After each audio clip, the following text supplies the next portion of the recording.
The silence in the room was heavier than the gold watch ticking on Julian's wrist. Across the mahogany desk, the man he had trusted for a decade, his mentor, Silas, held a single, thin manila folder. It wasn't a weapon, but as Julian looked at Clara standing in the shadows of the doorway, he realized that folder was more lethal than any blade. "She's been the one, Julian," Silas said, his voice a low, mourning rasp. "Every shipment redirected, every offshore account flagged, every secret we thought was buried. It wasn't a rival. It wasn't the authorities." Julian turned to his wife. Clara stood perfectly still, her face a mask of elegant composure. For 12 years, she had been his silent partner. She was the woman who hosted the galas, who smoothed over his jagged edges, and who never asked where he went at 3 a.m. He had always prized her silence as a sign of ultimate devotion. He thought she was his sanctuary, the one person who saw the man behind the shadow and chose to say nothing. Now, that silence felt like a vacuum, sucking the air out of his lungs.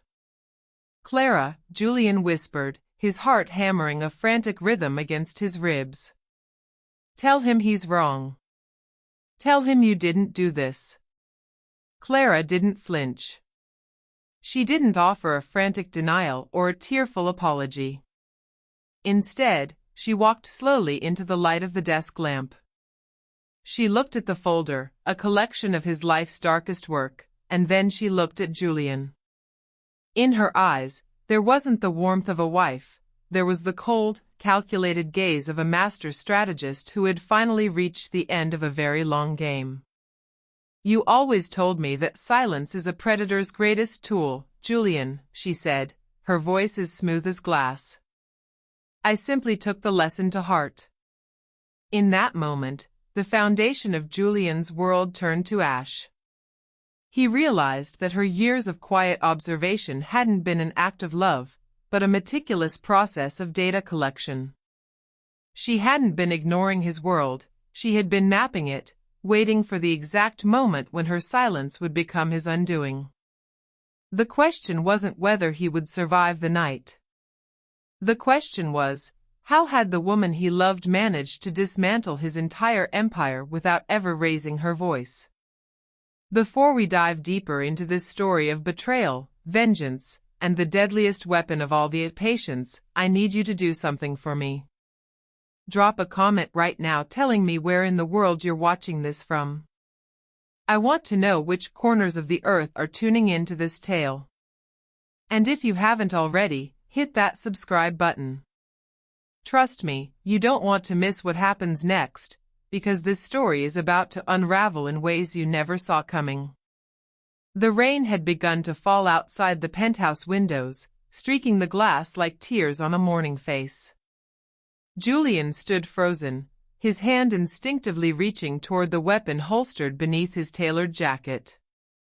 12 years of marriage, and he had never once suspected. Not once. How? The word escaped his lips like a wounded animal's cry. "How did you do this?" Clara tilted her head slightly, studying him with an expression that bordered on clinical curiosity. "You really want to know? After everything? You want the whole story?" Silas shifted uncomfortably behind the desk. The old man had been in this business for 40 years, had seen bloodbaths and betrayals that would break most men. But this, watching his protégé crumble before the woman who had infiltrated their organization from the inside, this was something new. "We need to handle this," Silas said carefully, his weathered fingers still gripping the folder. "Julian, whatever happens next, we need to contain the damage." "The damage?" Clara laughed, a sound that Julian had always found musical, but now heard as hollow mockery. "The damage is already done, Silas. It was done years ago. You're just too blinded by your own arrogance to see it."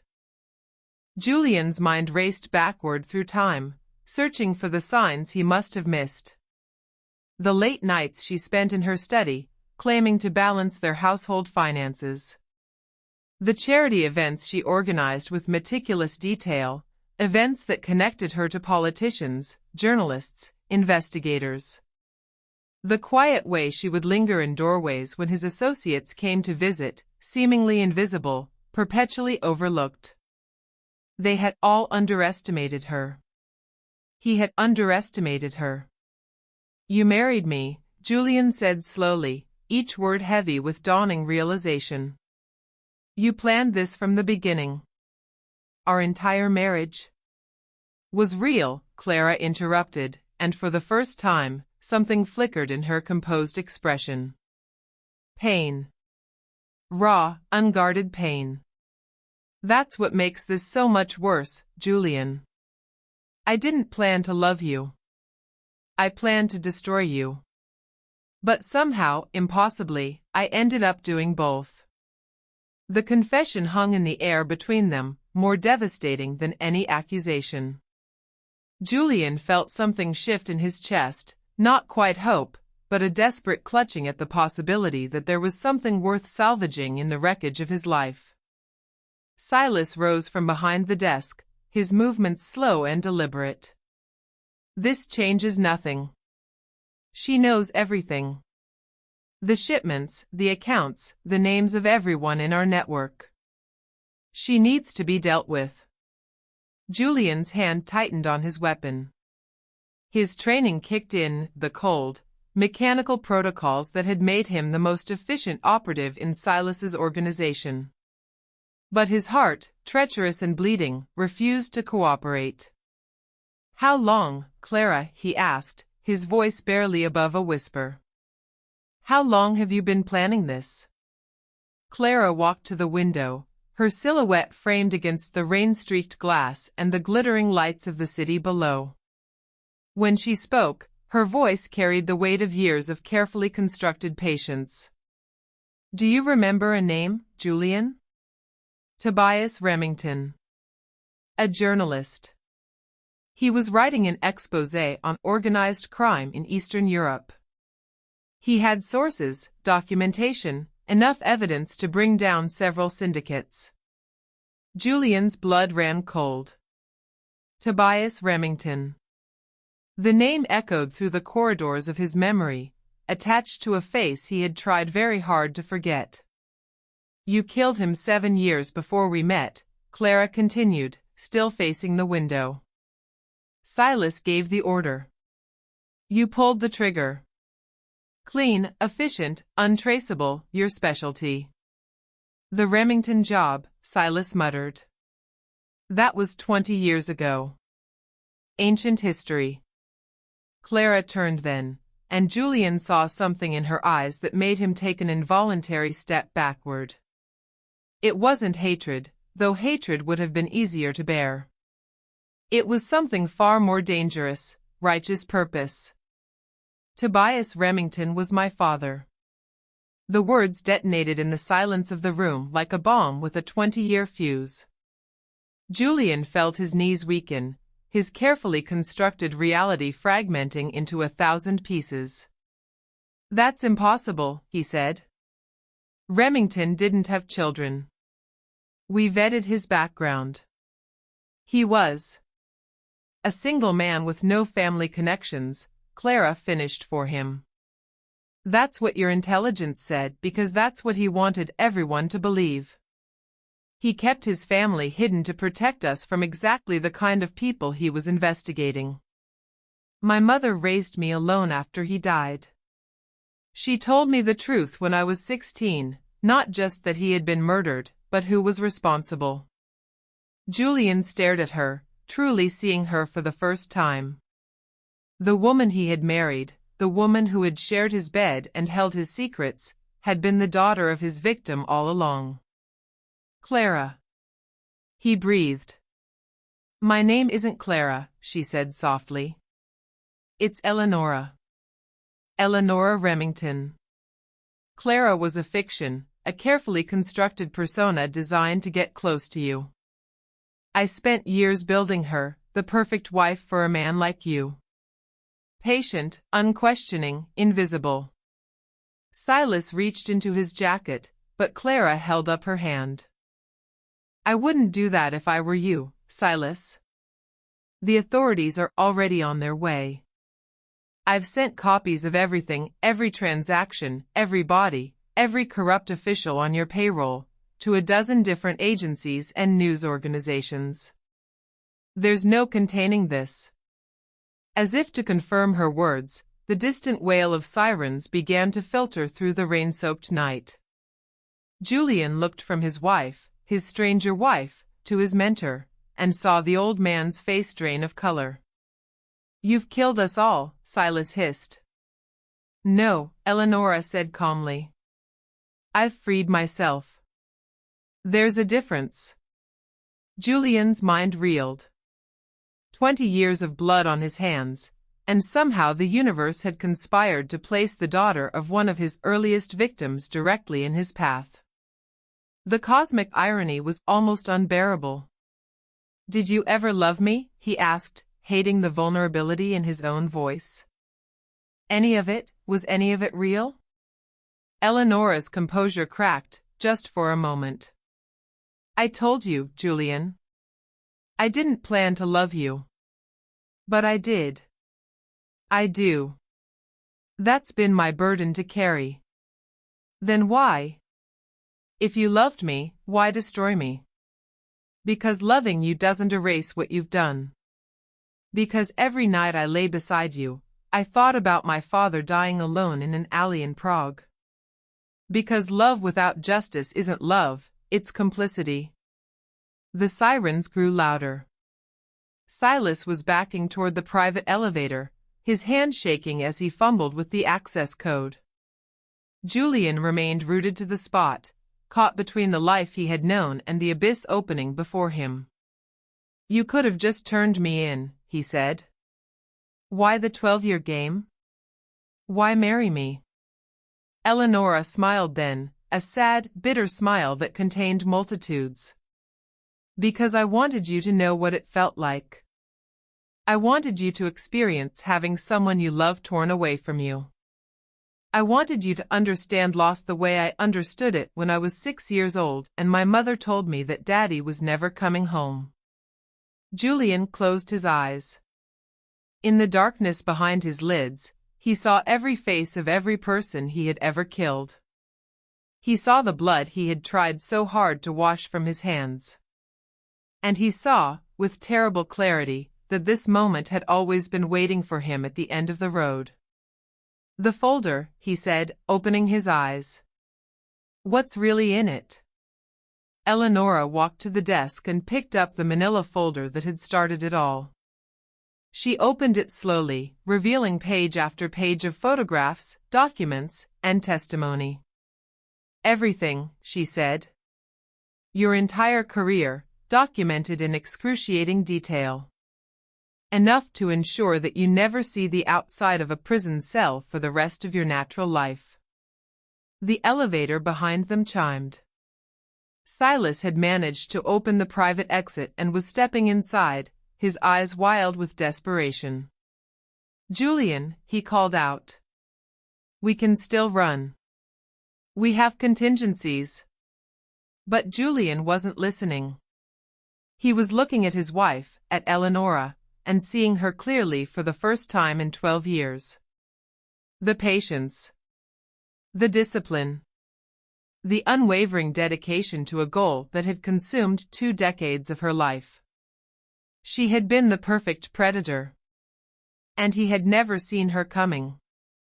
20 years earlier, in a cramped apartment in the industrial outskirts of a gray European city, a 6-year-old girl sat at the kitchen table, coloring a picture of a butterfly.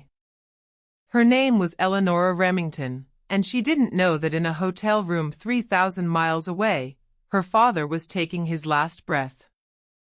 Tobias Remington had been a man of principle in a world that punished such virtues.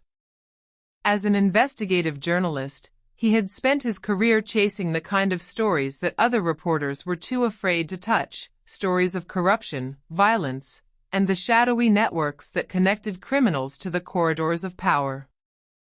His latest investigation had led him to the doorstep of an organization that operated across borders, invisible to law enforcement, untouchable by conventional means.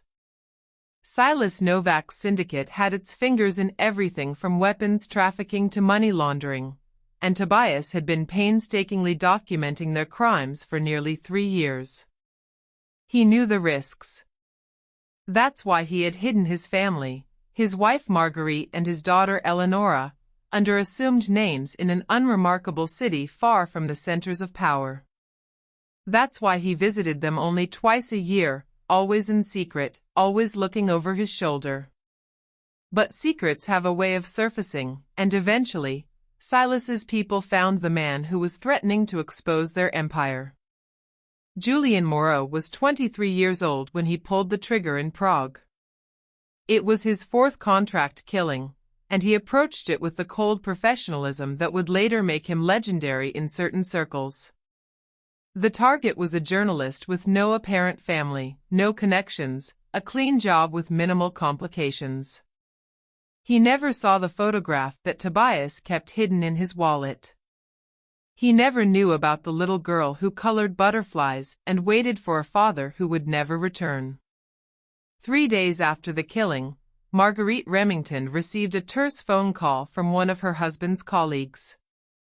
There was no body to bury. Silas's people had been thorough. There was only an empty casket and a funeral attended by a handful of journalists who had admired Tobias's work. Eleanora didn't understand death at 6. She understood absence, though. She understood the way her mother cried at night when she thought Eleanora was asleep. She understood that the coloring books piled up because Daddy wasn't there to see her finished butterflies. For years, Marguerite kept the truth from her daughter. She told Eleanora that her father had died in a car accident, a mundane tragedy, the kind that happens every day. Better that than the nightmares that would come with knowing her father had been hunted down like an animal. But children grow, and with growth comes questioning. At 16, Eleanora found the hidden box in her mother's closet. Inside were newspaper clippings, photographs, and a journal in her father's handwriting, a journal that documented his investigation into Silas Novak's organization and named the suspected assassin who had been sent to silence him. Julian Moreau. The name burned itself into her consciousness like a brand. When Eleanora confronted her mother, Marguerite finally told her everything. The tears, so long suppressed, flowed freely as she described the man she had loved and the cause he had died for. He wanted to make the world better, Marguerite said, her voice raw with grief that had never fully healed. He believed that the truth was the most powerful weapon against evil. And they killed him for it. That night, Eleanora made a vow. Not a childish fantasy of revenge, but a cold, calculated decision. She would do what the authorities had failed to do. She would bring down the men who had murdered her father. The question was how. She was a teenager with no resources, no connections, no training. Julian Moreau and Silas Novak were ghosts, names that appeared in police files but never led to arrests, shadows that slipped through every investigation. If she was going to destroy them, she would need to become something new. Someone new. For the next 8 years, Eleanora reconstructed herself. She studied languages, learning to speak 6 fluently with accents that could pass for native. She studied psychology, understanding the patterns of thought that made certain men tick. She studied finance, law, and the architecture of criminal enterprises. She also studied Julian Moreau. Through careful research, accessing sealed files, cultivating sources in law enforcement, tracking his rare appearances at high society events, she pieced together a portrait of her father's killer. He was brilliant, methodical, and utterly without conscience in his professional life. But he was also, unexpectedly, romantic. He had a weakness for beautiful women who embodied a certain kind of quiet elegance. His previous relationships had all ended the same way. He grew bored with partners who demanded too much attention, who asked too many questions. He wanted a woman who would be present but unintrusive. A sanctuary, not a challenge. Eleanora could be that woman. She could become his perfect trap. At 24, she created Clara Devereaux. Clara was an orphan, convenient, since it eliminated the need for fake family members. She was a translator by profession, working with rare books and manuscripts, intellectual enough to be interesting, obscure enough to be unthreatening. She had no political opinions, no obvious ambitions, no connections that would require investigation. Clara was a blank canvas, and Eleanora painted her with meticulous care. The first meeting was engineered to appear accidental. A charity auction in Vienna, where Clara was cataloging antiquarian books and Julian was attending as a silent buyer for clients who preferred anonymity. Their eyes met across a room full of glittering socialites, and Eleanora felt her heart do something unexpected. It fluttered. He was beautiful.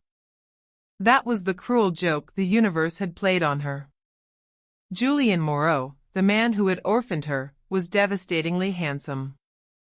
Dark hair swept back from a face of sharp angles and unexpected softness. Gray eyes that seemed to see everything and reveal nothing. A smile that could charm or chill, depending on his mood.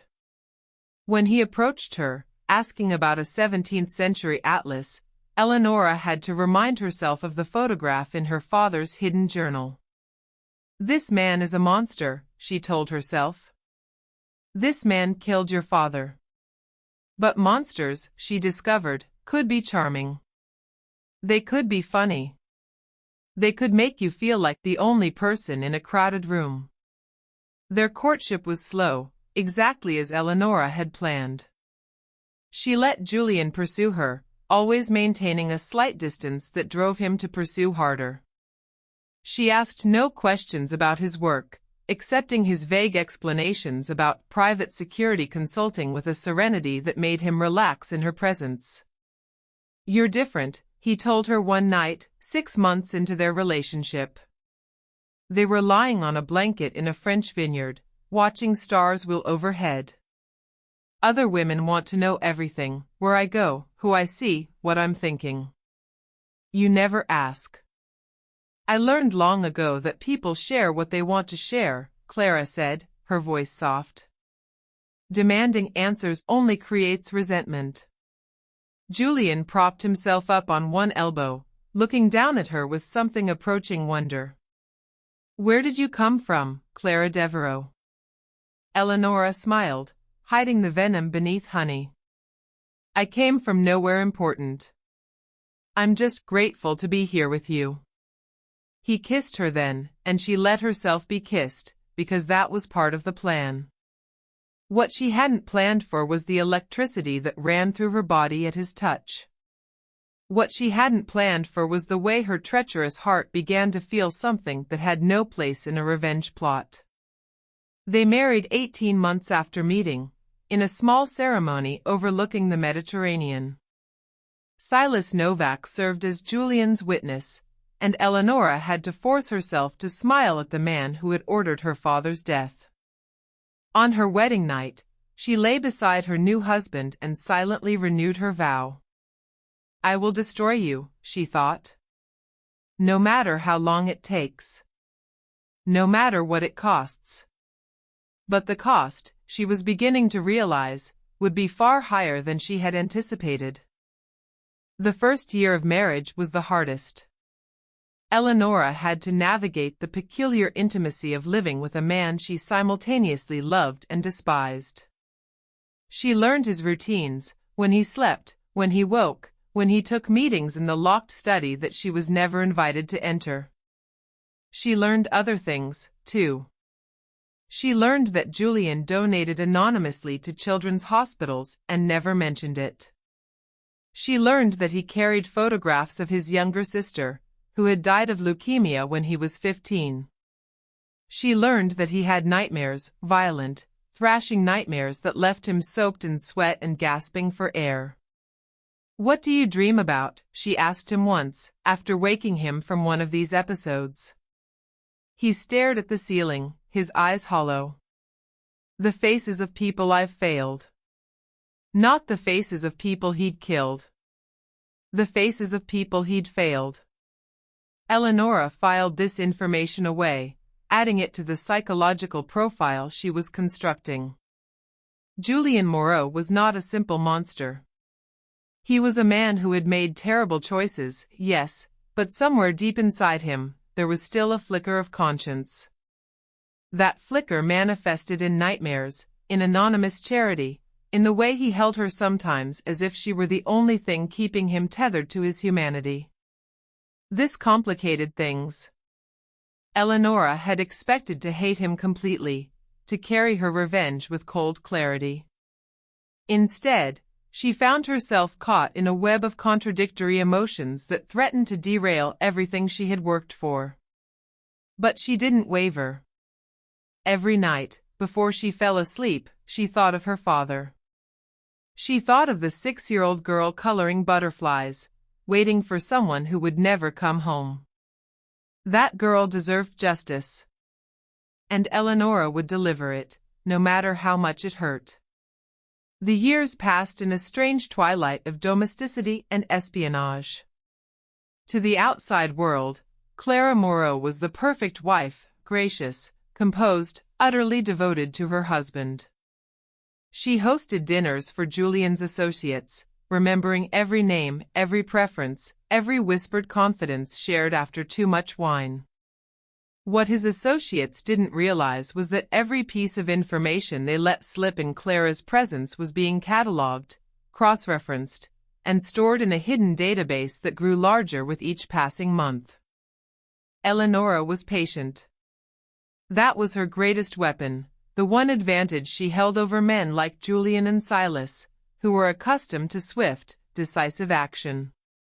They didn't understand the power of waiting, of watching, of gathering threads until they could be woven into a noose. She started small. A redirected shipment here, a flagged account there, nothing that would draw immediate suspicion, but enough to create friction within the organization. Silas blamed rival syndicates. Julian blamed corrupt intermediaries. Neither of them looked at the quiet woman arranging flowers in the next room. The first major sabotage came in the 3rd year of her marriage. Julian was orchestrating a weapons deal worth tens of millions, coordinating buyers from 3 different continents with sellers operating out of defunct Soviet factories. The logistics were complex, requiring absolute secrecy and precise timing. Eleanora found the documentation in Julian's study during one of his overnight absences. She photographed everything, then made one small alteration to the shipping manifests, a wrong digit in a port code that would send the cargo to a naval inspection station instead of its intended destination. The resulting seizure made international headlines.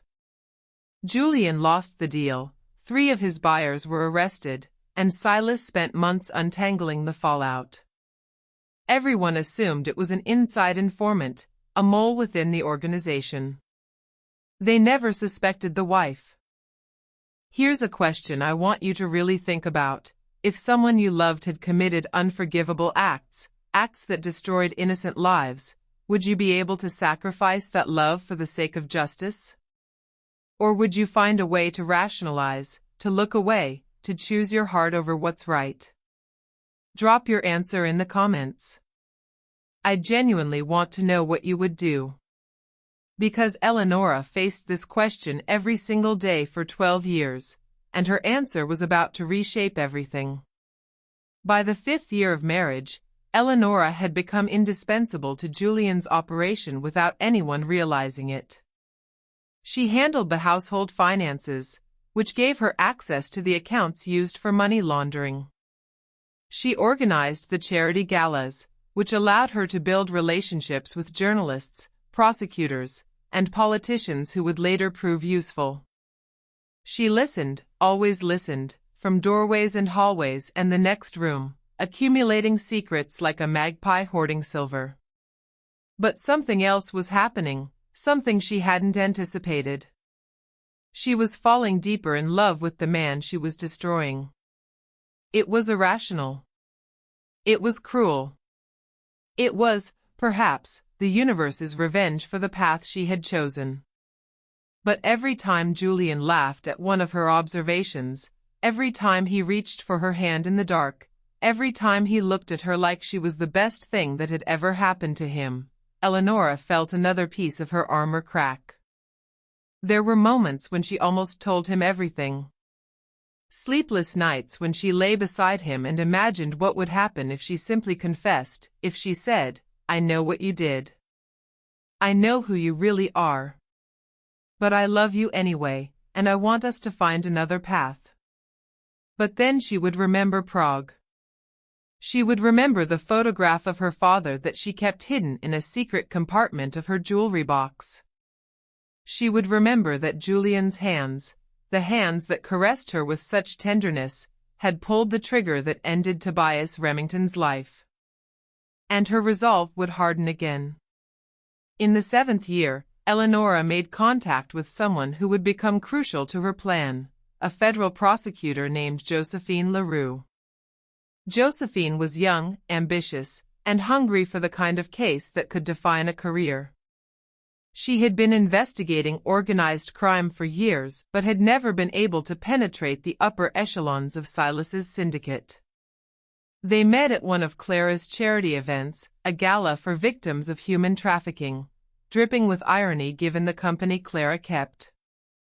Josephine was there as a guest of a prominent senator, and Eleanora engineered an introduction with surgical precision.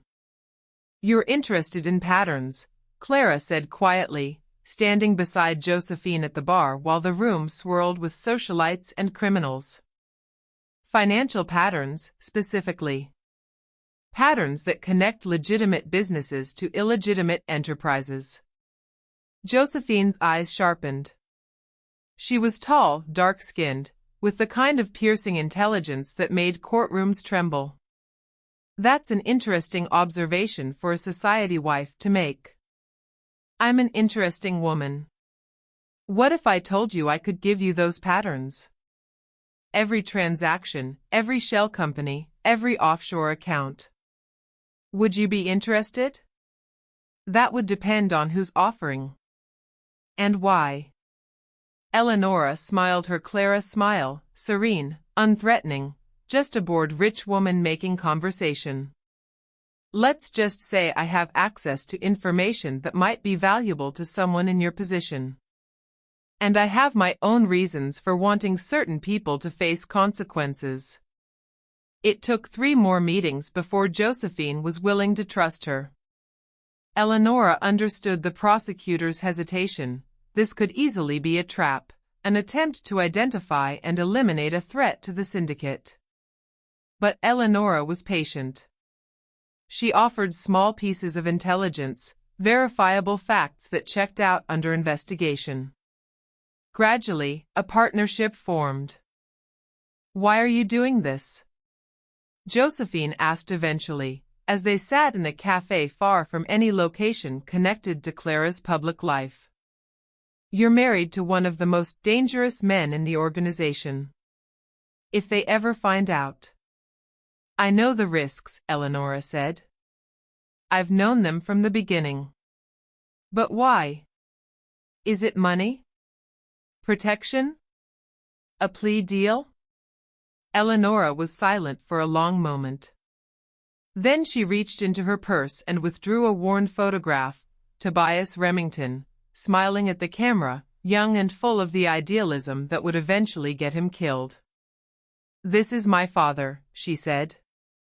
20 years ago, they murdered him because he tried to tell the truth. I've spent my entire adult life preparing for this moment." Josephine looked at the photograph, then at Eleanora. Something shifted in the prosecutor's expression, a recognition of kindred spirit, perhaps, or simply the understanding that revenge, properly channeled, could be the most powerful fuel for justice. "What do you need from me?" Josephine asked. "Patience," Eleanora replied. "And when the time comes, the full weight of the law." Their alliance grew stronger over the next 5 years. Eleanora fed information through encrypted channels, careful never to create patterns that could be traced back to her. Josephine built cases, prepared indictments, and assembled a team that would be ready to move when the moment arrived. And through it all, Eleanora continued to play the devoted wife. She nursed Julian through a bout of pneumonia that left him bedridden for weeks.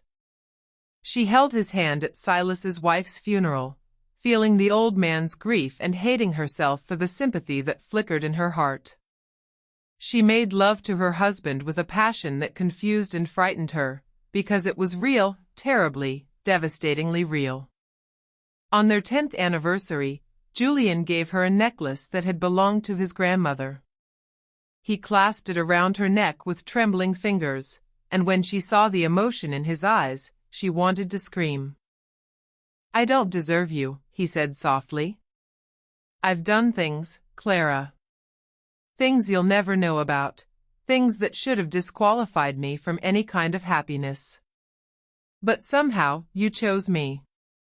And every day I wake up grateful." Eleanora touched the necklace, feeling the cool weight of the diamonds against her skin. "Everyone deserves a chance at redemption, Julian." "Do they?" His eyes were haunted. "Even if they've done unforgivable things?" She could have told him then. She could have said, "No. Some things cannot be forgiven. Some debts must be paid." Instead, she kissed him gently and whispered, "That's not for us to decide." It was the cruelest thing she had ever said, because it offered hope she had no intention of delivering. The 12th year was the year everything changed. Eleanora had gathered enough evidence to bring down not just Julian and Silas, but the entire network, dozens of operatives across 6 countries, a financial infrastructure worth billions, a web of corruption that reached into governments and corporations. Josephine was ready. The indictments were prepared. All they needed was a trigger. That trigger came in the form of a mistake. Not Eleanora's mistake, she had been too careful for that. No, the mistake came from Silas himself, grown careless with age and convinced of his own invincibility. He ordered a hit on a politician who had been making noise about organized crime. It was a reckless move, the kind of high-profile assassination that drew exactly the wrong kind of attention. And Julian, ever loyal, agreed to handle it personally. Eleanora learned about the plan 3 days before it was supposed to happen. She had a choice: warn the politician and risk exposing her role, or stay silent and let an innocent man die. The old Eleanora, the vengeful daughter who had sworn to destroy these men at any cost, might have chosen silence. But 12 years of marriage had changed her. 12 years of lying beside Julian, of knowing his nightmares, of loving him despite everything, had worn away some of the edges of her hatred. She made an anonymous call. The assassination was prevented. The politician survived. And Silas, paranoid as always, launched an internal investigation to find the leak. It took him 3 months to trace it back to Clara. When Silas summoned them both to the penthouse study, Eleanora knew the end had arrived. She had prepared for this moment, run through the scenarios in her mind 1,000 times. But nothing could truly prepare you for the look on your husband's face when he realized the woman he loved was his enemy. "She's been the one, Julian." Those 5 words marked the end of an era and the beginning of something new, something raw and terrible and, in its own way, liberating. Julian's reaction was not what Eleanora had expected. She had anticipated rage, violence, the cold efficiency of a man defending his empire. Instead, she saw something that cut her to the bone: devastation. Pure, unguarded devastation. "Tell me you didn't," he kept saying, like a prayer or a curse. "Tell me this isn't real." But it was real. All of it. And now, with sirens approaching and Silas fleeing toward the private elevator, the truth was finally inescapable. "Julian," Silas shouted from the elevator. "We need to go. Now." Julian didn't move. He stood there, looking at his wife, at Eleanora, the woman behind the mask, with eyes that begged for an explanation that could make any of this bearable. "Let him go," Eleanora said quietly. "He won't get far. There are agents at every exit." "You've thought of everything," Julian said, and there was no anger in his voice now, only a terrible kind of admiration. "Haven't you?" "I've had 20 years to plan." The elevator doors closed on Silas's panicked face. Eleanora and Julian were alone now, with the sound of approaching justice filtering through the windows. "The politician," Julian said suddenly. "The anonymous call that saved his life. That was you." "Yes." "Why? If you're trying to destroy us, why save one of my targets? Why not let me add another murder to my ledger?" Eleanora felt tears prick at her eyes, the first tears she had allowed herself in years. "Because I'm not like you. I never was. Even after everything, I couldn't let an innocent man die." Julian laughed then, a bitter, broken sound. "An innocent man. Clara, Eleanora, do you have any idea how many innocent men I've killed? Your father was one of dozens. He wasn't even the first." "I know," she whispered. "I've documented all of them." "Then you know what I am." "You've always known. So why?" His voice cracked. "Why did you marry me? Why did you spend 12 years pretending to love me?" "I wasn't pretending." The words hung in the air between them, more devastating than any accusation. Julian stared at her, searching her face for the lie, but there was none to find. "That's the cruelest part," she continued. "I came to destroy you, and somewhere along the way, I fell in love with you. Not with the fiction, with you. The man who has nightmares about the people he's failed. The man who cries at his sister's grave every year on her birthday. The man who holds me in the dark like I'm the only thing that matters. If you loved me." "Love doesn't cancel out justice, Julian. It doesn't erase 20 years of grief. It doesn't bring my father back." The sirens were closer now. They could hear doors slamming, footsteps in the corridor, authoritative voices demanding compliance. The end was measured in minutes. Julian reached for his weapon. Eleanora didn't flinch. "I could kill you," he said, his hand hovering over the holster. "It would be the smart play. Remove the witness, create chaos, maybe find a way out in the confusion." "You could," she agreed. "Is that what you want?" His hand trembled. She watched the war playing out across his features, the trained killer against the man who had loved her, who still loved her despite everything. "No," he finally said, letting his hand fall.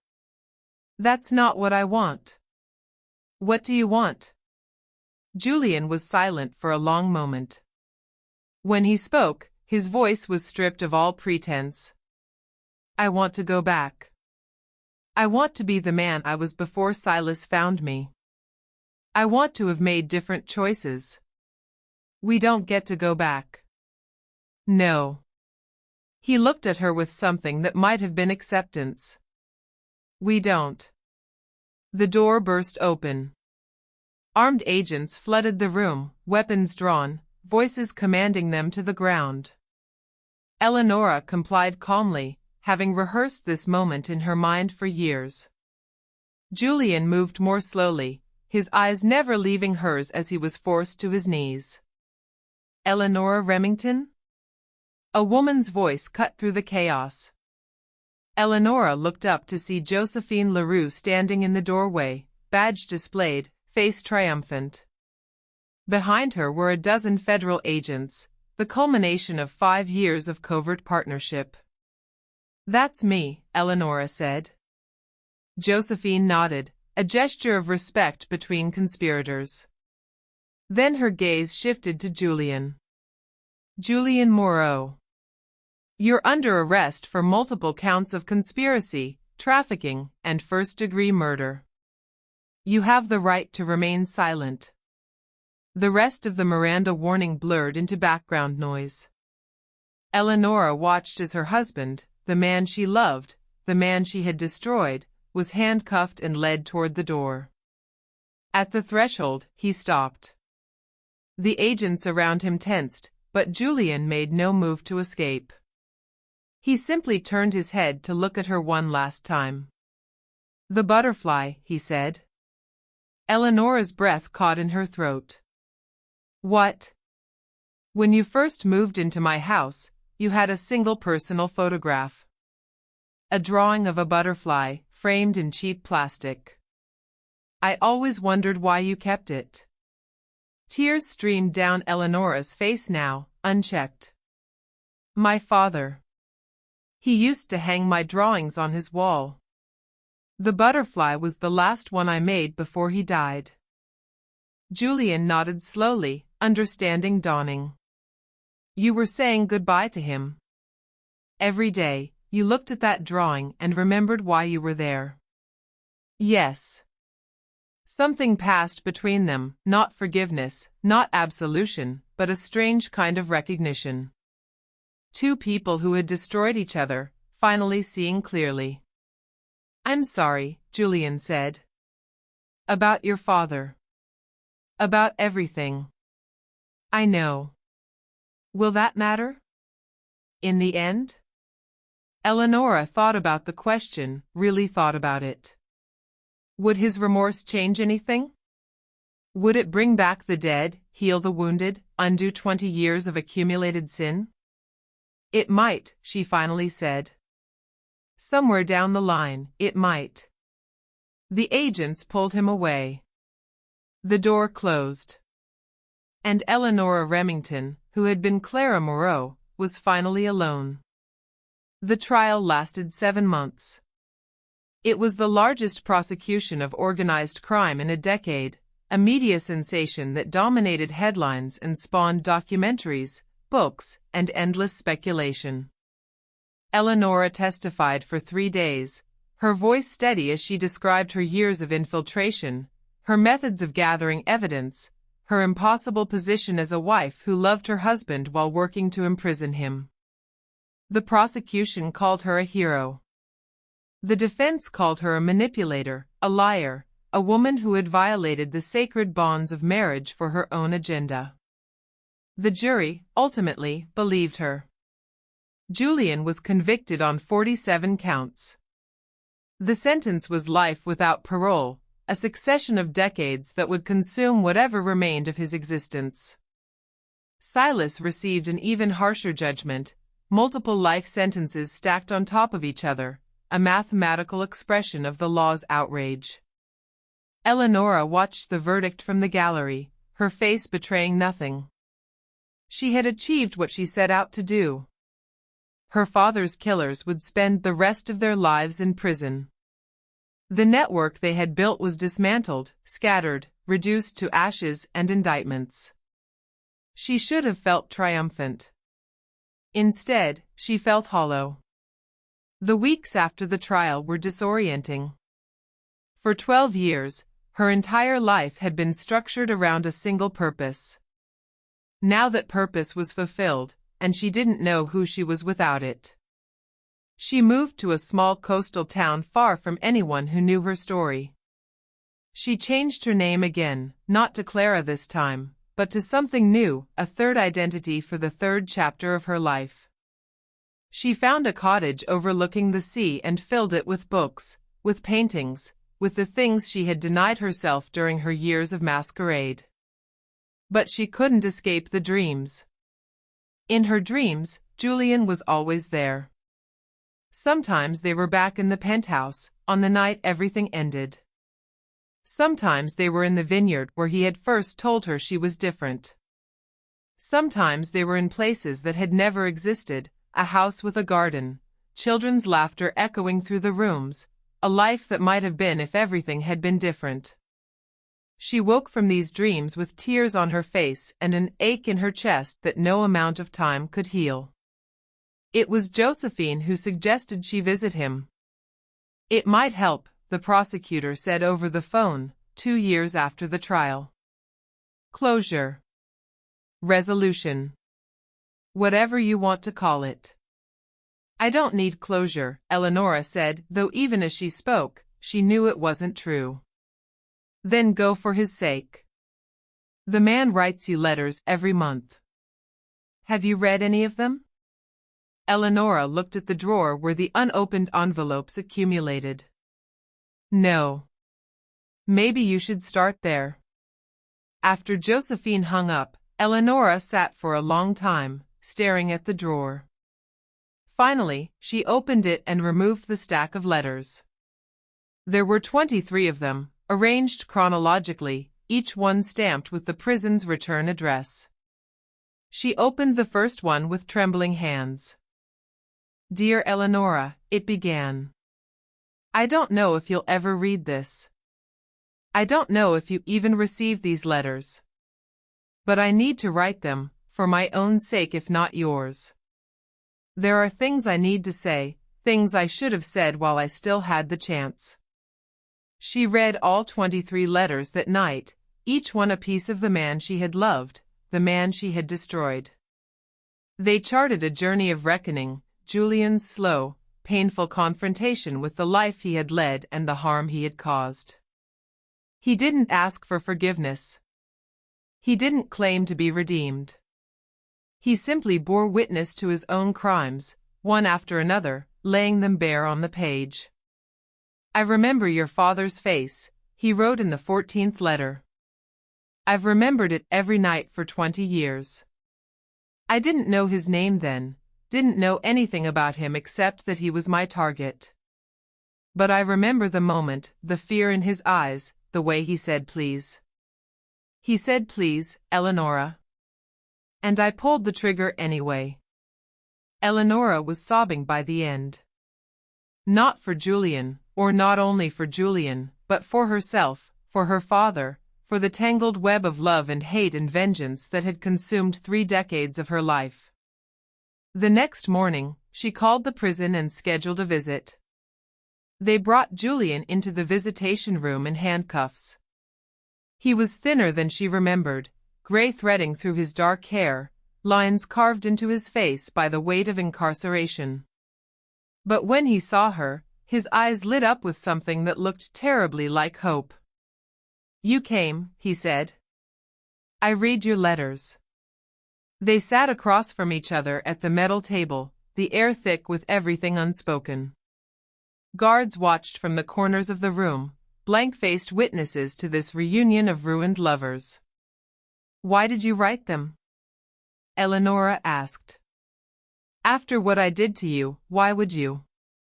Because you asked me once if redemption was possible, Julian said. Do you remember? On our anniversary. I said it wasn't for us to decide. But I've had a lot of time to think, Eleanora. Years with nothing but time. And I've decided that you were wrong. Wrong about what? Redemption isn't something that just happens to you. It's something you choose, every day, even when it's impossible. Even when you know you can never undo what you've done. He paused, his voice cracking. I can't bring your father back. I can't erase the pain I've caused to you, to everyone. But I can choose, every day, to be different. To be better. That's all any of us can do. Eleanora felt something shift inside her, not forgiveness, exactly, but something adjacent to it. An easing of the weight she had carried for so long. "I came here to hate you," she said quietly. "I wanted to look at you in this prison and feel satisfied. I wanted to feel like justice was served. And I just feel tired, Julian. I've been so angry for so long, and I don't want to be angry anymore." He reached across the table, slowly, carefully, giving the guards no reason to intervene, and covered her hand with his.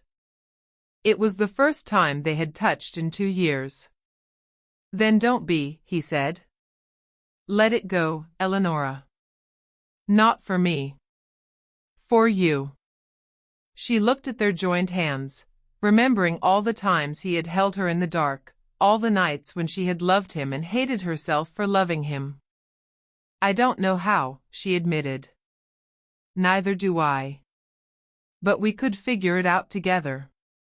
It was an impossible offer. He was in prison for the rest of his life. She was free, with decades ahead of her to build something new. What could they possibly have together? And yet, "I'll come back," she said finally. "Not as your wife. Not as Clara. But as myself, whoever that is now. That's all I'm asking." The guard called time. Julian stood, and the cuffs caught the light as he was led toward the door. At the threshold, he turned back to look at her one last time. "Thank you," he said. "For everything. Even for destroying you?" A faint smile crossed his face. "You didn't destroy me, Eleanora. You woke me up. It just took losing everything for me to realize it." The door closed. Eleanora sat alone in the visitation room, feeling something unfamiliar rising in her chest. It took her a moment to recognize it as hope. 5 years passed. Eleanora visited Julian monthly, then weekly, their conversations evolving from awkward reconciliation to something deeper, a reckoning between two people who had hurt each other profoundly and were trying to find a way forward. She didn't know what to call it. It wasn't marriage anymore, they had divorced during the trial. It wasn't forgiveness, though elements of forgiveness wove through their interactions. It was something new, undefined, a relationship forged in the crucible of their shared destruction. Julian used his time in prison to write. He documented everything, his recruitment by Silas, his years as an operative, the mechanics of the criminal network that had consumed his life. Not as a confession, though it was that too, but as a warning. He wanted others to understand how ordinary people could become monsters, how one compromise led to another until you woke up one day with blood on your hands and no memory of how it got there. The manuscript found its way to Josephine, who found a publisher willing to release it under a pseudonym. The book became a bestseller, its proceeds directed to a fund for victims of organized crime. Eleanora used her own expertise differently. She consulted with law enforcement agencies, sharing her methods of infiltration, her insights into criminal psychology. She testified before congressional committees, advocating for better protection of witnesses and whistleblowers. She became, in her own way, a continuation of her father's work, shining light into dark places, exposing truth to the world. And slowly, almost imperceptibly, she healed. The anger didn't disappear entirely, it would always be part of her, a scar that throbbed on cold nights. But it no longer consumed her. It no longer defined her. She had room now for other things, friendship, purpose, even moments of unexpected joy. She also started painting again. She hadn't painted since childhood, since those long-ago days when she colored butterflies for a father who would never see them. But now, in her cottage by the sea, she found herself drawn back to canvas and brush. She painted landscapes at first, the ocean, the cliffs, the wheeling gulls. Then portraits, faces remembered and faces imagined. And finally, on a rainy afternoon in her 5th year of freedom, she painted a butterfly. It was blue and gold, its wings spread wide against a backdrop of stars. She hung it on the wall across from her bed, in the spot where a small child might have placed a drawing meant for a father's eyes. "I did it, Dad," she said to the empty room. "I found the truth. I made them pay. And then, I don't know if this is what you would have wanted, I found a way to move on." The cottage was silent, but Eleanora felt a presence there, a warmth that had nothing to do with the fire crackling in the hearth. Perhaps it was her imagination. Perhaps it was something more. Either way, she chose to believe that Tobias Remington, wherever he was proud of his daughter. Not for the revenge. Not for the justice, though that mattered too. For the courage to love and lose and keep living anyway. 1 year later, on a crystalline autumn morning, Eleanora received a call from the prison. Julian had been diagnosed with a terminal illness, cancer, aggressive and inoperable. The doctors gave him 6 months at most. She was at his side within hours, sitting in the sterile prison hospital room, holding the hand of the man who had killed her father and broken her heart and somehow, impossibly, taught her what it meant to truly love. "I'm scared," he admitted, his voice weak. "I've killed so many people, Eleanora. What's waiting for me on the other side?" "I don't know," she said honestly. "But you've spent the last 7 years trying to make amends. You've saved lives with your testimony. You've warned others away from the path you took. That has to count for something. Does it? Can anything count against what I've done?" Eleanora thought about her father. She thought about the 20 years of planning, the 12 years of marriage, the 7 years of rebuilding. She thought about the strange journey that had brought her here, to this moment, holding the hand of a dying man who had once been her enemy. "I don't know if the universe keeps score," she finally said. "But I know this, you tried. In the end, when it mattered, you tried to be better. And I think that's all any of us can do." Julian squeezed her hand weakly. "Will you stay with me? Until the end?" "Yes." "Even after everything?" "Especially after everything." He closed his eyes, peace settling over his features for the first time since she had known him. "I love you, Eleanora. I've loved you since the night in Vienna, when you told me that people share what they want to share. I just didn't know how to love anyone without destroying them." "I know," she said, tears flowing freely now. "I've always known." He died 3 months later, on a gray December afternoon with snow falling outside the prison windows. Eleanora was there, as she had promised, her hand wrapped around his as he took his last breath. She didn't cry at his funeral. She had done her crying in the months before, during those endless hospital visits when they had finally, truly, come to know each other. Instead, she stood at his grave, a simple marker in a quiet corner of a prison cemetery, and spoke the words she had never been able to say while he lived. "You took my father from me. You took 20 years of my life that could have been different. You made me into someone I never wanted to be." She paused, letting the snow gather on her shoulders. "But you also showed me that even the darkest soul can find its way toward light. You taught me that love can survive the unsurvivable. And in the end, you gave me something I never expected, peace." She placed a single flower on the grave, a white rose, pure and unadorned, and walked away. The silence that followed was not the heavy silence of that long-ago night in the penthouse, when her careful deception had finally been revealed. This was a different kind of silence. A healing silence. The silence of a story reaching its end. Eleanora Remington had sought vengeance and found something greater. She had wanted to destroy a monster and discovered that monsters could be redeemed. She had lost everything, her identity, her husband, the life she might have lived, and in the losing, had found herself. Her father's murderer was dead. Justice had been served.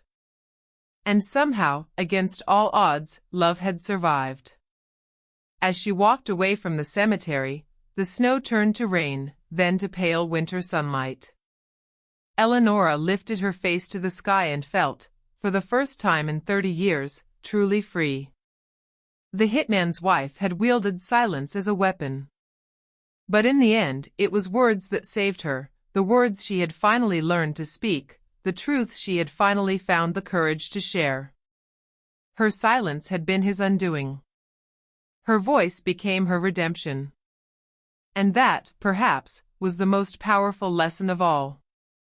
If this story moved you, if you felt something in your chest as Eleanora finally found her peace, then I need you to do something for me. Hit that subscribe button right now. Not because I'm asking, but because there are more stories like this waiting to be told, and you deserve to hear them. Share this video with someone who needs to be reminded that even the deepest wounds can heal, that even the longest nights eventually give way to morning. Don't scroll past this. Don't let this moment fade. Subscribe, share, and carry this story with you. Because somewhere out there, someone is fighting their own battle, waiting for their own moment of redemption, and maybe, just maybe, this story will be the light that guides them home.